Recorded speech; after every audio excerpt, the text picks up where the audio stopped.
It's Tuesday, the 25th of October, 2022. Welcome to the Fast Five by Fear and Greed, where we give you the top 5 business stories you need to know in just 5 minutes. I'm Michael Thompson, and good morning, Sean Aylmer. Good morning, Michael. Sean, 5 stories in 5 minutes. Let's jump into story number 1. I know you are very excited about story number 1 because budget day and budget night is really kind of your Christmas. And tonight, we can get ready for a budget that includes spending cuts, a massive downgrade in economic growth, and the funding of Labor's election promises. Yes, yesterday the Treasurer Jim Chalmers forecast economic growth this financial year of 3.25%, pretty solid I'd say, but then just 1.5% next financial year. That's not so good. He also said inflation next financial year will come in at 3.5%, still higher than comfortable, but well down from current levels. There won't be much extra cost of living relief tonight because it would make the inflation situation worse. We know there'll be about $21 billion in cuts tonight, including $10 billion for the government's rorts and waste audit. Another $3.6 billion will be banked from reducing spending on consultants, advertising, travel and legal expenses. Wow, that's a lot of spending on those guys if you can save 3.6.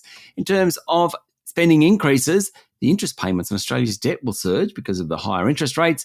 Welfare payments will also jump by $33 billion over the next 4 years. Why is that? Because the age pension, job seeker payments, other welfare payments, they all rise along with inflation. Higher inflation, higher spending for the government. Looking forward to it tonight, Michael. Yeah, it will be a very big night. We'll have all the details tomorrow. Sean, story number 2. This is extraordinary. Qantas CEO Alan Joyce says the airline was just 11 weeks from bankruptcy at one point during the COVID pandemic.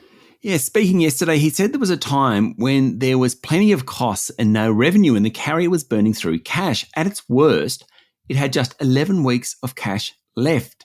Now, obviously, they got through that and things are looking much, much better. Mr. Joyce also said if he had his way, the international and domestic terminals at Sydney Airport would be combined into a single super terminal, alleviating a major pain point for the airline and also for passengers.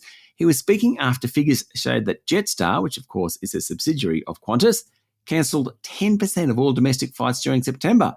Not running late, cancelled 10%. Incredible. Brisbane, Sydney, Melbourne flights were hardest hit. The reason is that 5 of the 11 Boeing 787s that Jetstar flies have been grounded, mostly because Qantas can't get spare parts for them. When they did leave, 40% of the time, they were late. So there you go. Just quickly, Qantas recorded a 66% on-time performance for arrivals, 65% for departures. Cancellation rate was 2.5%. Virgin was best of all, cancelled 2% of their services. 68% arrived according to schedule. Okay, story number 3, Sean. There has been a rumour or even rampant speculation, depending on how much you want to kind of amp it up. But over the last couple of days, that Nine was thinking about selling its streaming service, Stan. But the group then used its own newspaper, the Financial Review, to quash that idea yesterday.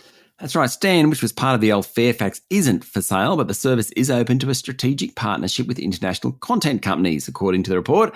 Stan is about the number 3 streaming service in Australia, behind Netflix and Disney. The thinking at Nine is that there'll be a shakeout in the market for streaming services as major international content companies realise delivering streaming to consumers is a bit harder than they expected. This all comes as Netflix and Foxtel-owned Binge look to launch ad-supported services next year. Disney are thinking about it as well. Basically lower subscription costs, but you get ads.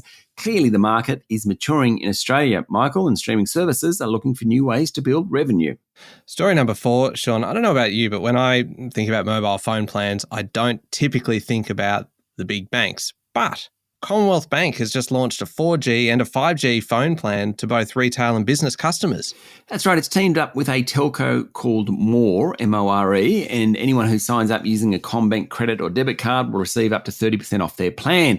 Now, the bank says taking that discount into account, a 60 gig 5G plan will cost around $42 a month for the first 12 months. That is pretty competitive. CBA reckons that 45% of people want to save their money on their telco plan. Point is, Michael, banks aren't just banks anymore. They're investment brokers, insurance companies, loyalty programs, foreign exchange intermediaries, and now telcos. Is it good or bad? No view on that. Competition's good for customers, might not be so good for shareholders. All right, last one. Story number 5. Sean, thousands of Spotify users reported problems accessing the music service just minutes after Taylor Swift's latest album, Midnights, was released. Now, you've met Tay-Tay, haven't you? I did meet Tay-Tay, though. She had no idea who I was, and unfortunately, in the moment, I had no idea who she was. I just thought I knew her because she looked familiar. Anyhow, Spotify tweeted about the new album, and suddenly people reported outages. Notwithstanding that hiccup, the release of Ms. Swift's 10th album became the most streamed album in a single day in Spotify history. Everyone loves it. The critics, the fans, even AMP chief economist Shane Oliver, a friend of ours, who is a noted lover of Tay-Tay and managed to write about the album in his weekly note over the weekend. There you go. All right, there we go. Top 5 business stories in 5 minutes. Thank you, Sean. Thank you, Michael. It's Tuesday, the 25th of October, 2022. Remember to hit follow on the podcast. And if 5 minutes isn't enough for you, you can find our longer daily show called Fear and Greed, wherever you listen to podcasts. And don't forget that tomorrow there is a new episode of our other podcast, How Do They Afford That?, featuring Tanner Campbell, the founder of financial literacy platform Sugar Mama TV. I'm Michael Thompson, and that was the Fast 5 by Fear and Greed. Have a great day.